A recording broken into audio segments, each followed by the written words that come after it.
Hey everybody, it's Jochen Hayden, and I'm back with the DesertWolf versus Wirraway Ace War in the Pacific campaign. This is scenario 1 with stacking limits, and today we'll be taking a look at the 27th of November 1942 combat replay and my analysis. Let's go. Alright, here we go. It's November 27th, 1942. We're getting, what is this, Thanksgiving? When's Thanksgiving? Is it the 26th or 27th? I don't know. We should have had a Thanksgiving in here somewhere. Happy Thanksgiving. Alright, so we got Coast Watchers. It's dark. Let's see if we get any kind of naval activity at night. And you'll normally see that after naval movement. Here we go. There's something. Oh. So I-28, this is a different sub. This is a different sub than the one that we saw the previous day. I think it was I-11 that was out here intercepting these convoys going to Luganville. So this is, the Japanese know something's up around here. They've got subs definitely in position now. They keep shooting at the darn destroyer mine layers and not the troop ships, but hey, whatever. Okay, that was a merger. One of our task forces merged. Our being allies. Sometimes I get confused with what side I'm on here. I think DesertWolf called me a traitor. Anyway. Sorry, I like to root for the underdog. Underguy? Is that a thing? Okay. Daylight. Coast Watchers.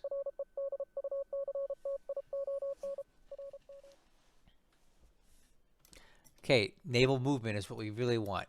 That's when we're going to see some naval activity, if at all. Look at that. Something off of Sydney. Those are our task forces merging or combining off of Sydney. You see that? A Japanese patrol near Aoba Island. That's one of the spotter planes from those submarines out there. The I-28, presumably. Phew. Another Japanese sub taking a hit off of Millie. Ah, 2. Those Japanese subs, I don't even think it's worthwhile keeping them there. If they're just going to keep getting hit like that. Okay, we start off with a sweep over Millie. Nothing's there. And another. Going to Malloy Lap. Nothing's there.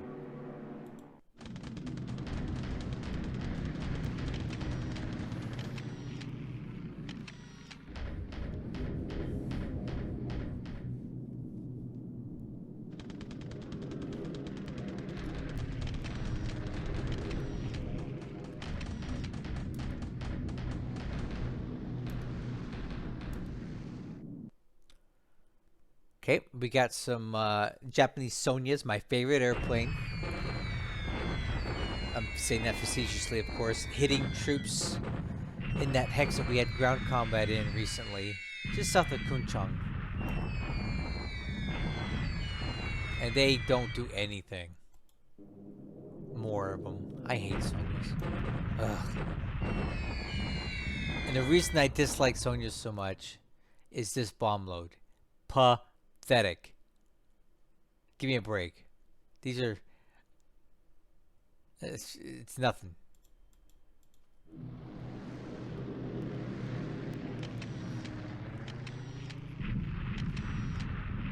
Ooh. Okay, I didn't see this coming. These are B-17s coming from way down south, hitting the airfield at Malloy Lap.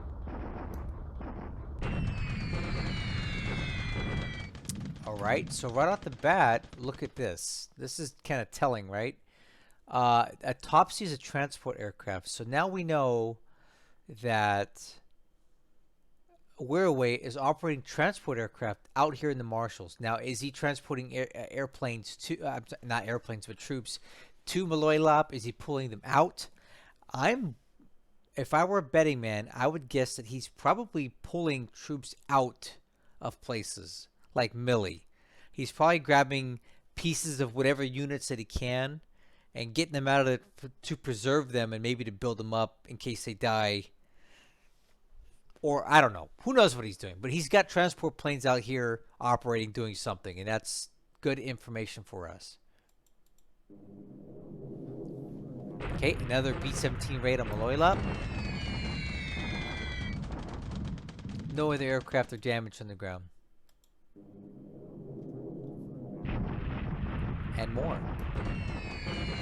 Another Topsy destroyed. Huh. But wait, there's more. Going to Millie. These are some twin-engine aircraft here. This is targeting the actual base. Okay.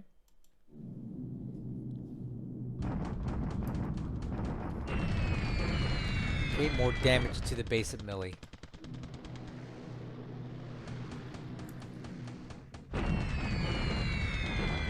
They're really hitting that base, and every time they damage this base, it prevents the Japanese from building any fortification level there. And it makes it to the point where aircraft can't operate out of there either.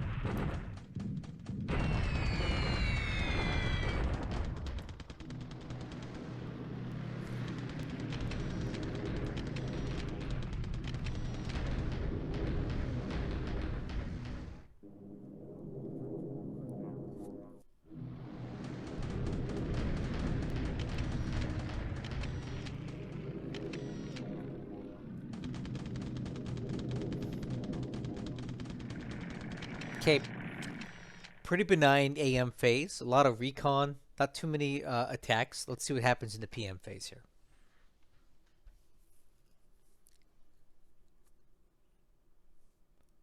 Okay, this is aircraft spotting and such.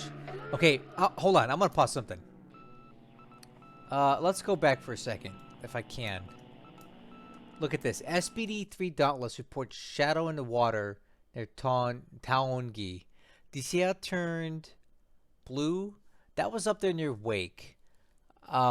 These blue messages are unreliable. You can't count them as being accurate. Where they were indicating something being there, there was Allied ships there. I know that for a fact. So if you ever see these blue messages come up in your feed, be very skeptical about the veracity of them. Ooh, that's a big word, veracity. Okay, continuing.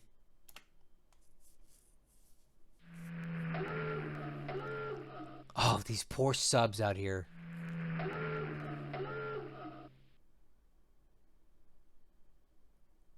Whoa, we got a sub out there near ADAC. You see that? What's he doing out there?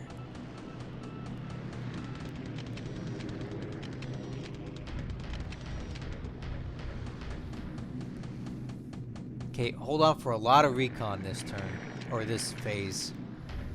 I'm going to try to expedite through it as best I can.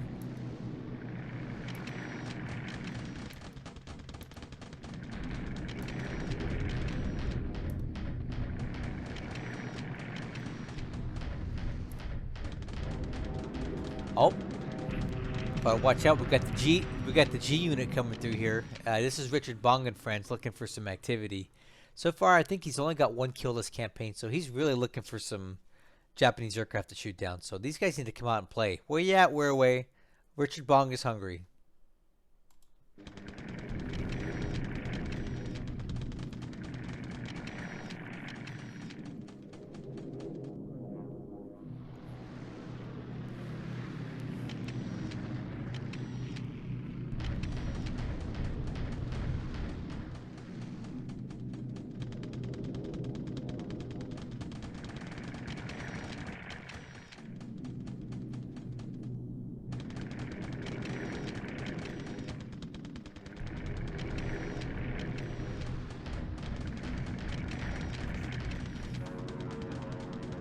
Okay, and let's sweep it. Day late and a dollar short on the sweep at Millie, but hey, that's okay.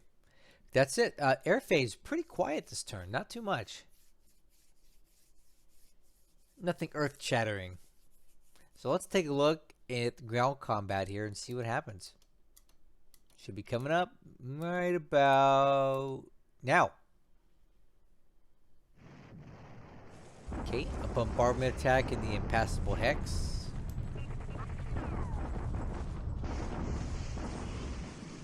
Few squads destroyed. Nothing major. A bombardment attack. Okay.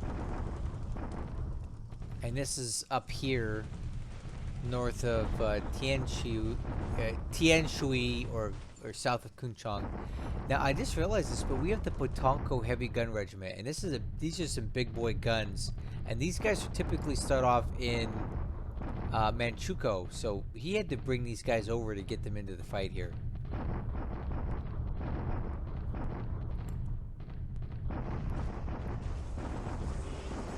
Kind of minor casualties there. Allied bombardment attack. So remember last turn, the Allies actually attacked here, and they kind of got their butts kicked by the Japanese. So I'm curious what this this bombardment's gonna do.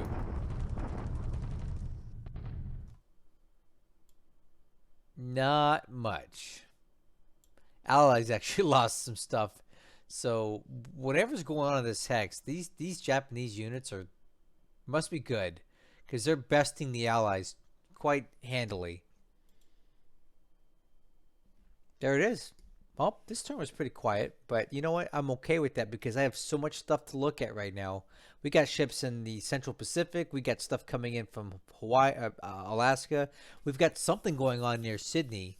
So it's not like I don't have enough. We don't need to necessarily have to have tons of combat every turn. I got stuff I need to go look at during the turn recap. So fine with me. Not every turn is going to be crazy full of action, but it's busy for me because of all the stuff we need to keep track of right now. Let's see if we get any reinforcements here. By the way, I'm able to skip through this and make the turn move faster by hitting this space bar on my keyboard. Oh, BB Indiana arrives at Balboa. Okay. A Marine Defense Battalion and a couple AKs as well. All right. Let's do this.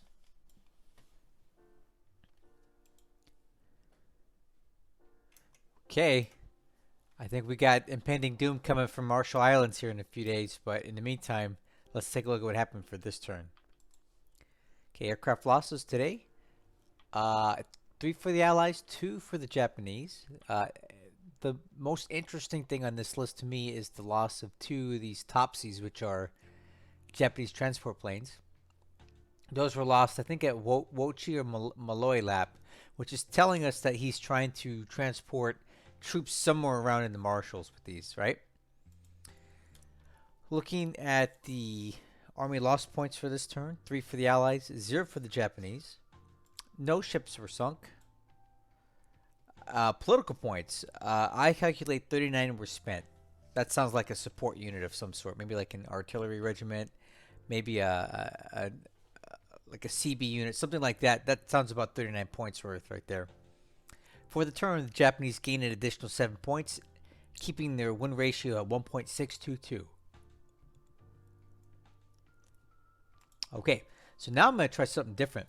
I'm going to do Combat Reporter again to hit the Ops Report, the SIGINT, and the Combat Report, but I'm going to do it with a full screen presentation of the game in the background so we can reference it quicker. So I'm going to swap that over and we'll take a look at that. And let's see how you guys like that this time. Just trying to improve my process here. I'll be right back.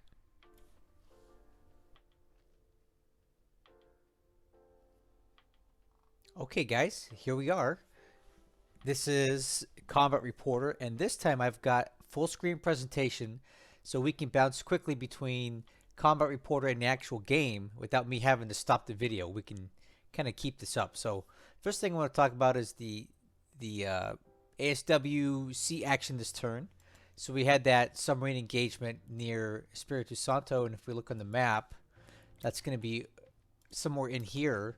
And they actually engaged this task force here, which is bringing in a USMC parachute regiment, so, or battalion, whatever it is. It's a battalion. Good thing that that sub was shooting at these guys and not this, because the whole unit could have potentially been lost, since it's only just not split up on more than one transport. So 2 days in a row we had submarine interceptions out here, and 2 days in a row we dodged it. Cool. Let's talk about ground combat. Not too much happened this turn. We had nothing but bombardments. You got one here in China, one there at the what I call the impassable hex further south in China, and an allied bombardment just south of Prome. And nothing really significant came out of any of that. Air activity this turn, we had Millie getting hit pretty hard 6 different times, right? And that is where we were just, I believe it was where we were destroying those. No, okay. So Millie wasn't where we were blowing up those transports. It was actually at Malloy Lap, which is just a bit further north of that.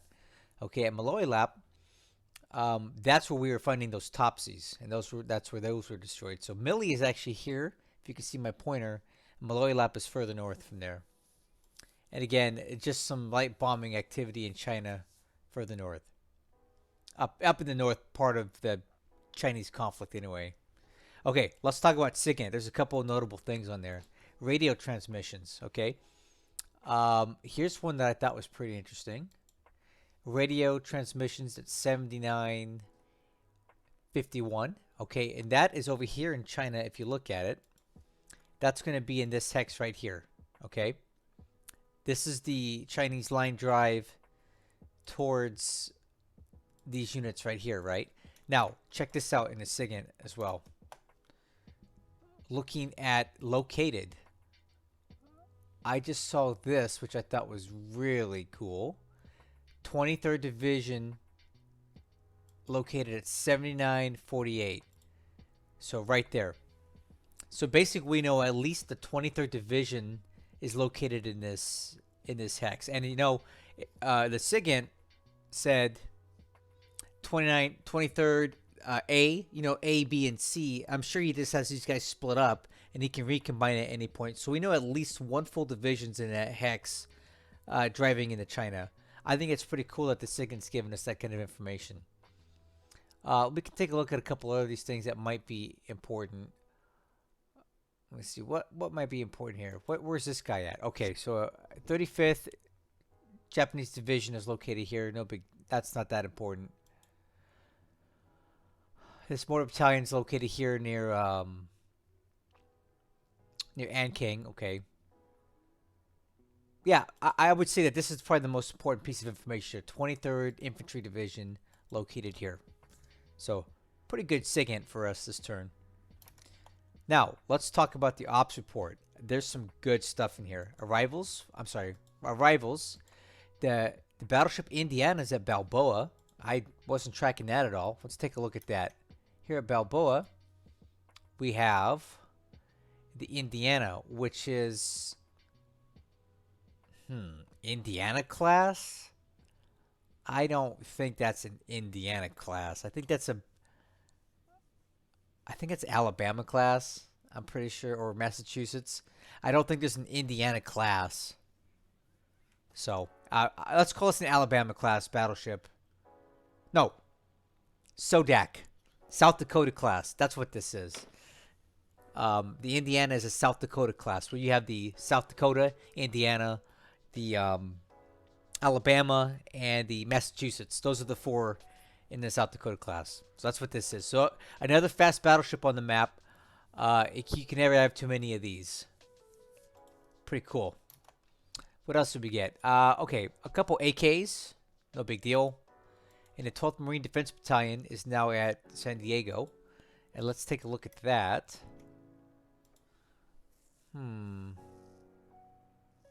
12th Marine Defense Battalion. You know what? I'll bet you that's what he spent his political points on, guys. I'm almost certain of it. Yeah, 162. Let's do some math here. 162 divided by 39. My guess it's going to come out to about 4.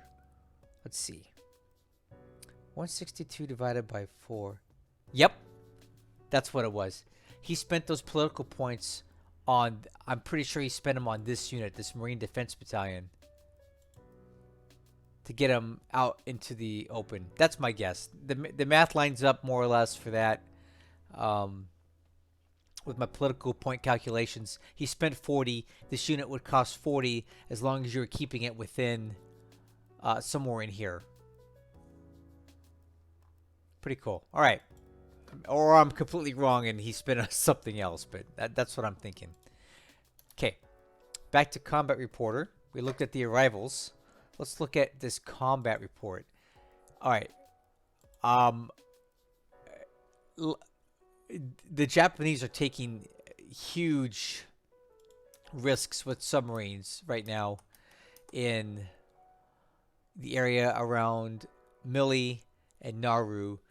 We see almost every turn there are hits reported on subs here and here by these crazy PBYs that are just flying around murdering everything. Right? And you see how these guys are getting ASW skill upgrades? This is probably the guy that did the damage here. These guys here, look at that. These guys went up in skill, probably because they were the ones that spotted and or damaged those subs. So, Wirraway needs to be very careful around here. Okay. Let's continue. Pilot. Look at this. Pilot Bright JG is reported as having escaped capture. That's important. So that's what happens when your MIA pilots come back. So some are reported as found and some escape capture. So let's say look at that guy. We got one back. It's Bright JG. Let's see if this guy's any good. Bright JG. Yeah, he's okay. Low experience, but he's got a kill. Who knows when he was lost, but he's a fighter pilot in the U.S. Army. And we'll get him back this month. So that's pretty cool that we got this guy back in combat after being allegedly captured. He's lucky he didn't get killed by these crazy Japanese guys, huh?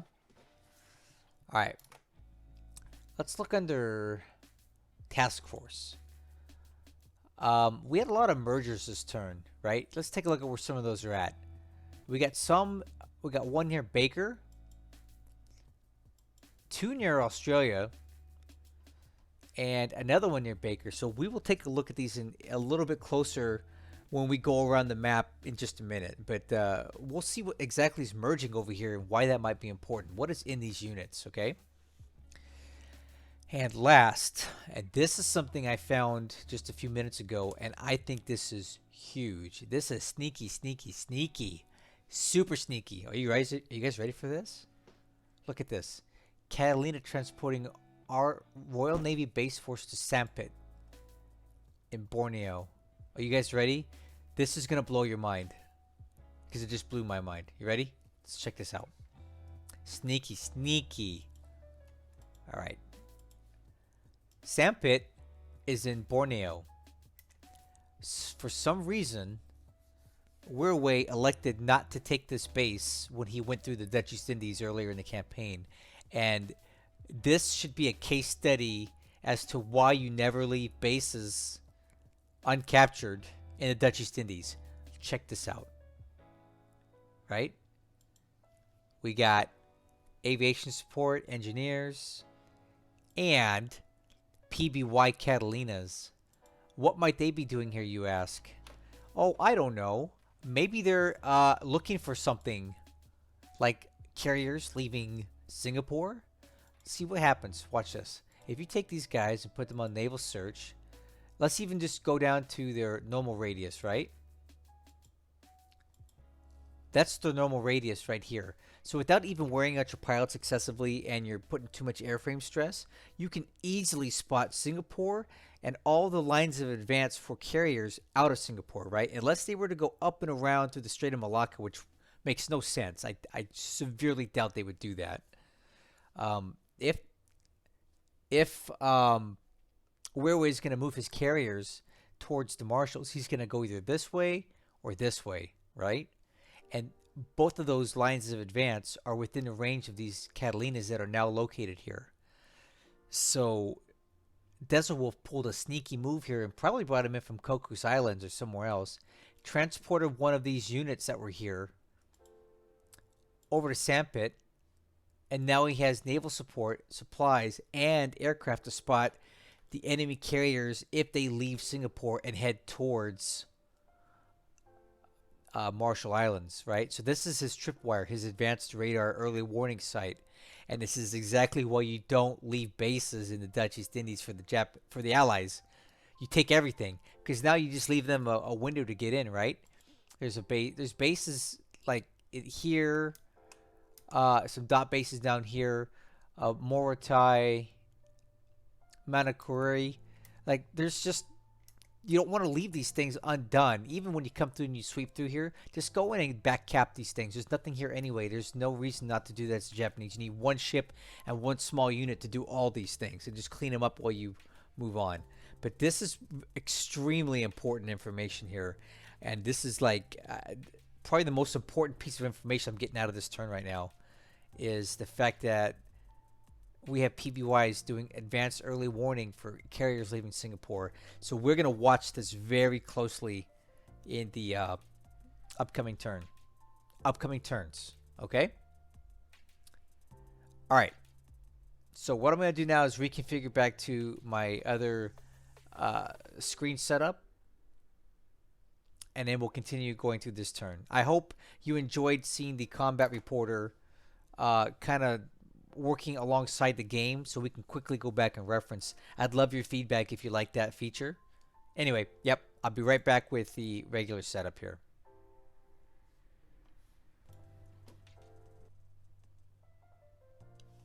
Okay, so let's just go ahead and talk about the turn. We'll go through this stuff. No major activity in China right now, just some bombardments. Still waiting for Wirraway to make his next major move. Other than this major movement, again, we've identified at least the 23rd Division is here, moving into this hex. They should be there in the next few turns, I imagine. Probably moving at 2 to 3 miles a day through this rough terrain. This unit here is still taking heavy disruption from all these bombing raids. So they have a lot of AV, yes, but it's heavily disrupted AV. So as long as the Japanese keep up this bombardment, these units are not going to be in a good condition when these Chinese units get in there. But again, they may get in here, but they're going to get cut off from behind. We still have... Okay, I take that back. Looking at the cap trap setup that DesertWolf put in Chungking, he is relocating these aircraft back now. They are not staying around. He's not one to keep doing the same thing over and over again. So looks like they're all just kind of collapsing back. So we see them going back to Kunming. We got a bunch moving up to Chengdu. Pao Shan, he's scattering his aircraft around to just kind of make it more unpredictable. So in case, let's say, Where wants to bomb Chungking or something, or sweep Chungking, he's not going to find a lot of stuff because he's dispersed his aircraft. I think it's pretty smart. So I think the next couple turns we need to really be focused on this area here and see what happens with that. All right. Okay, over here in Burma, it's very clear right now that DesertWolf wants this hex right here. Okay. We see him doing some redistribution of forces, right? These reserve things here are moving troops around. And then looking in Prome, we see the same thing. We got some units in reserve moving to exchange those guys out. Other than that, the air war is pretty stagnant here. There's a lot of bombing and it's all focused here, but the Japanese are not reacting to it. Okay, we've already talked about Sandpit and how incredibly important and brilliant, honestly, I think, this whole move was, right? And there's more that can happen with this. So now we know he's moving units into Sandpit. Well, look at this. There's a chain of other bases that he can move to, right? If you look at this PBY unit, right, they can move units, transport units a very significant distance, right? He could probably airlift some more units into Morotai and set up a PBY unit there as well to continue scouting for the Kido Butai if it's moving this way or through the Celebes Sea, right? Through the Java Sea or the Celebes Sea. You're going to see them coming out here.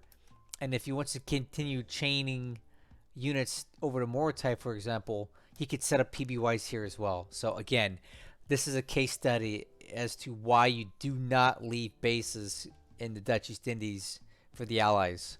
Once you're done there, every base should be taken because they can do this clandestine stuff here, and it's really going to give away Wirraway's intentions if we see the KB moving this way or this way.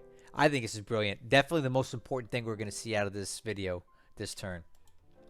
Okay, so let's talk about what's going on down here in Australia. We saw units combining down here. Do you see that? These are the two task forces that had combined units. And look at this. We have a bunch of Australian troops on this task force, right? 8,000 plus a lot of equipment. This one, 8,000 plus a lot of equipment, right? Look at this. And both of these task forces are going to this hex. So he's moving troops this way. Where is he going? So we know we have about 16,000 combat troops or more, plus tons of equipment heading north towards the Coral Sea. I can only assume that this is a move on something out here in the Solomons, but what? I don't even know what that would be. Oh, is he going for Port Moresby? I don't know. Is he going for Guadalcanal? I have no idea. But this is definitely another front that's opening up that I was not tracking before. So now I have one more thing I gotta look for in these turns. So we'll keep an eye on this. Additionally, I found this. This is a headquarters unit, right? Southwest Pacific. This is a command headquarters. This is one of those big units. And look who's in there. General Douglas MacArthur. We got General MacArthur sighted in the flesh on this task force right here. So he appears to be going to the same general area as these guys. So we have General MacArthur leading the charge potentially north into the Coral Sea. So we will watch this very closely. Whoa. Okay. Let's get an update on where everything is at in the Gilberts and the Marshalls. So we'll start at the top. We still have these guys going full speed. I just realized that now because the way DesertWolf has his game set up, he doesn't show the oh, here we go. Task Force move radius. I like to keep it on because this helps me visualize what speed they're going at. I turned them just on. He doesn't use that. He's moving this task force at full speed. These guys get somewhere to go. They're going to move 8 hexes a day. What is 8 divided by, or 39 divided by 8? That's just a hair under 5 days. So at the current rate of advance, these guys will be at Kusai Island, assuming that's their final destination, in 5 days. Okay. Let's continue further south. We have the carriers led by the Hornet, currently just sitting off of Wake Island. I don't know why. That doesn't mean anything. He could have orders set that I don't even know about for the next turn going right there. We've got this heavy cruiser task force attached to it, sitting right next to it. Again, previously these guys were moving towards Wake. We've got these guys with this this tank battalion heading out into the middle of nowhere. I have no idea why. This might be a distraction. I don't know. So we will watch this and see what the heck this is about. Let's continue. Troops are staged or unloading or doing something at Johnston Island. I don't know what. We have the standard battleships, standard class battleships led by the Mississippi on the way to Macon Island right now. That hasn't changed. We have these guys with a bunch of units that were previously heading towards Millie. They're just kind of moving to this hex, but again, that doesn't mean that he doesn't have more orders. It's just what was present at the start of this turn, right? Still got these escort carriers heading to Tarawa, and we still have the Saratoga and friends heading towards Aurora.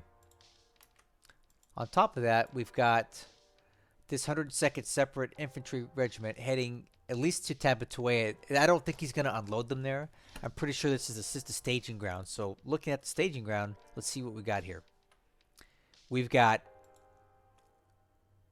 Oh! Whoa! Guys, Nauru Assault Force?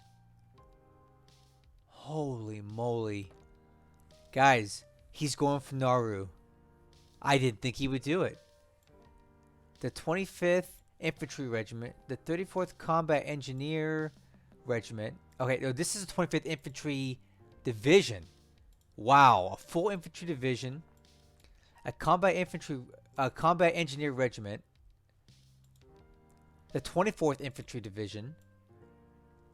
So 2 infantry divisions, a combat engineer regiment, is allegedly slated to invade Nauru. Here it is, guys. Nauru Assault Force. So my guess is that these guys are going to join in with that as well. And these carriers are going to go in to support the Nauru attack. That's big. Wow. Okay, so now we know what he's doing. He's going for Nauru. Okay, let's keep looking around here. That's nothing. This is really nothing. Okay. So Nauru's definitely on the table now, guys. I didn't think I thought he would just bypass it, but it looks like he's going to go and try to take it out. So Nauru is on the table.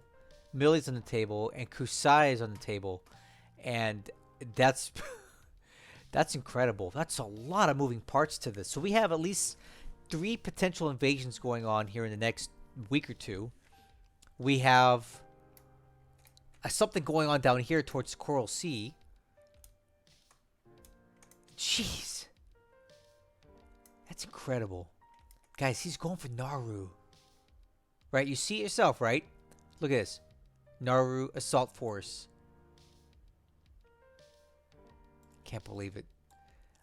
One thing I think that might be missing here is we don't see any, like, what he's going to want to load up are some of these naval support units, right? That have naval support.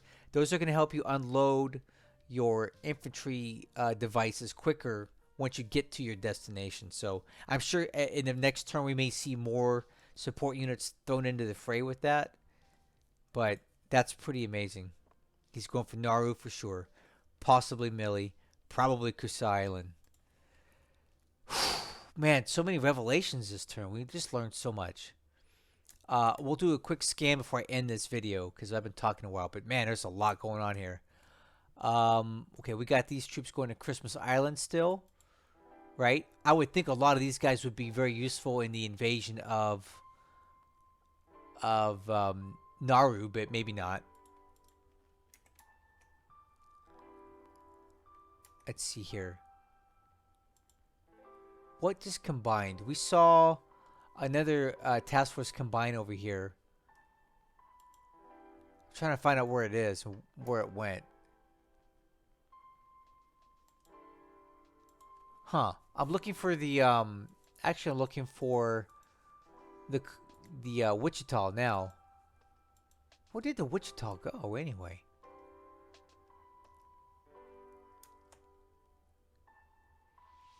Huh. Alright, I'm trying to find the Wichita, so here's one way we can do it. Because it was out this way in Canton last turn. If you want to find a ship, you can just do this. Look for it on the list, sort it by name. Wichita. Wichita. Huh, how did I miss that? Okay, well, there it is. So the Wichita and the Columbia have joined up with the Lexington and the Saratoga and the Wasp. So there it is. That was what we saw combining. Man, okay. I'm going to end this video now. I've been talking a while, but boy, this is getting really exciting. I didn't think he'd go for Nauru, but he's going to go for it. And we have other invasions. We've got 3 carrier task forces. We've got stuff down here. We got this crazy thing going on in Sandpit and Borneo. Man, this is getting hot, guys. I hope you're enjoying this campaign because I really am. There's so much going on here.